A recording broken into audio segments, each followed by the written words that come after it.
सीमा अपनी सोसाइटी के गेट के बाहर आ रही होती है।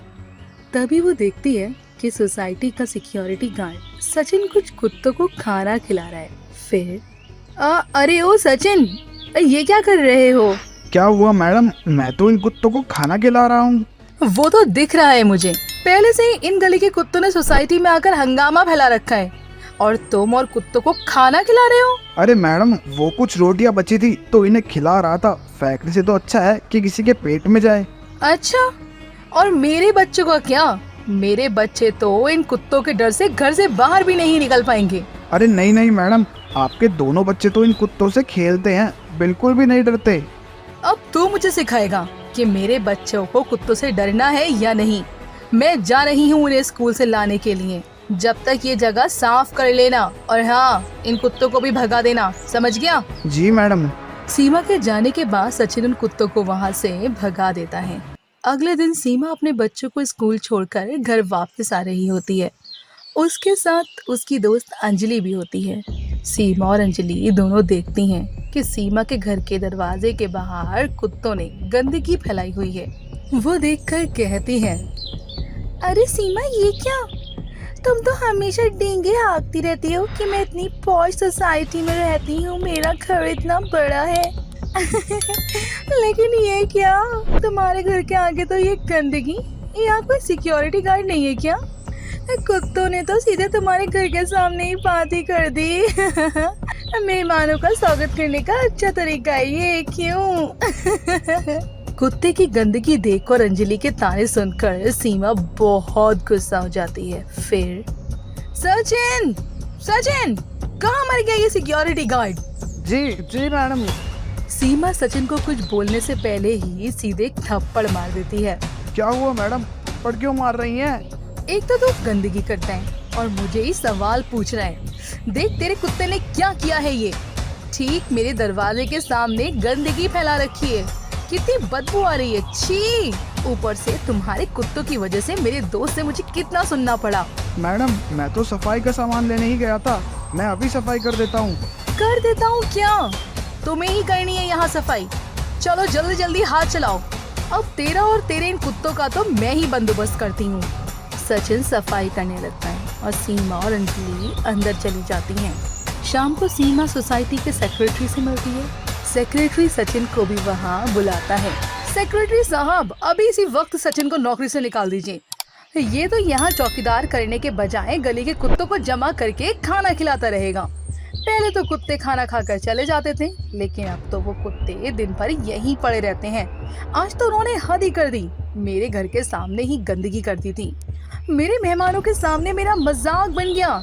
मेरी इसके खिलाफ कंप्लेंट है, तो आप इसे अभी निकाल दीजिए बस। मैडम, मैं सिर्फ उन कुत्तों को खाना खिलाता हूँ और उनकी गंदगी भी मैं ही साफ करता हूँ। उन भूखे जानवरों को हम नहीं खिलाएंगे तो और कौन खिलाएगा? मुझे नौकरी से मत निकालिए प्लीज। तू चुप हो जा। तुम्हें कहा है किसी ने पीछे बोलने के लिए? देखो सचिन, मैं इस सोसाइटी का सेक्रेटरी हूँ। मुझे यहाँ रहने वाले लोगों की बात माननी होगी। मैं तुम्हें 15 दिनों का समय देता हूँ। तब तक तुम या तो उन कुत्तों को यहाँ आना बंद करवा दो या दूसरी नौकरी ढूंढ लो। बेचारा सचिन मायूस होकर अपनी जगह पर आकर बैठ जाता है। उसे समझ नहीं आता कि उसे अब क्या करना चाहिए। 2 दिनों के बाद सीमा को उसके बेटे के स्कूल से फोन आता है कि उसका बेटा अकेला ही स्कूल से घर आने के लिए चला गया। सीमा को बहुत चिंता होती है। वो लगातार स्कूल में फोन करके अपने बेटे के बारे में पता करने की कोशिश कर रही थी। बहुत देर राह देखने के बाद भी सीमा का बेटा वापस नहीं आता। तब सीमा खुद ही अपने बेटे को ढूंढने के लिए बाहर जाती है। जब वो सोसाइटी के गेट पर पहुंचती है, तब वो देखती है कि सीमा का बेटा सचिन के साथ आ रहा है। अपने बेटे को सचिन के साथ देखकर, कहाँ ले गया था तू मेरे बेटे को? मैंने तुम्हें नौकरी से निकलवा दिया तो उसका बदला तू मेरे बेटे से लेगा? नहीं माँ, सचिन भैया ने मुझे कुछ नहीं किया। आज मुझे स्कूल में टीचर ने डांटा। उनसे गुस्सा होकर मैं अकेला चुपके से स्कूल से निकल गया। मैं यहाँ सोसाइटी के गेट के थोड़ी दूर था कि तभी 2 लोग आकर मेरा हाथ पकड़कर मुझे खींचने लगे। वो मुझे अपने साथ ले जा रहे थे।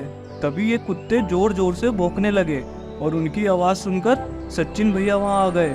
सचिन भैया ने उन गुंडों से मारपीट की और मुझे बचाकर ले आए। ये सुनकर सीमा को अपनी गलती का एहसास होता है। वो सचिन से माफी मांगने लगती है। अरे सचिन, मुझे माफ कर दो, मैंने तुम्हें बहुत बुरा भला बोल दिया। मैंने तुम्हारी कंप्लेंट की, मेरी वजह से तुम्हारी नौकरी तक जाने वाली थी, फिर भी तुमने मेरे बेटे को किडनैप होने से बचाया। तुम्हारा बहुत बहुत शुक्रिया। मेरे बुरे बर्ताव के लिए प्लीज मुझे माफ कर देना।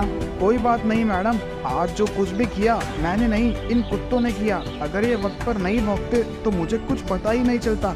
हमेशा कहते हैं कि जानवर वक्त आने पर अपनी वफादारी निभाते हैं। आज भी इन्होंने यही किया। इन कुत्तों की वजह से ही आज आपका बेटा आपके साथ है। हाँ, मुझे अपनी भूल का एहसास है।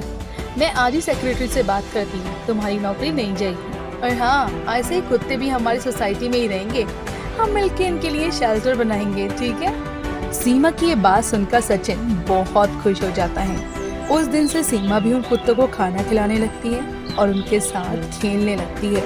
हमें कभी भी इस धरती को हमारी जहांगीर नहीं समझना चाहिए। हर एक जीव को जीने का हक है। उनसे उनका हक छीनकर उन्हें परेशान नहीं करना चाहिए। अगर हम उनके साथ घुल मिल कर रहेंगे तो वो भी हमसे वफादार बने रहेंगे।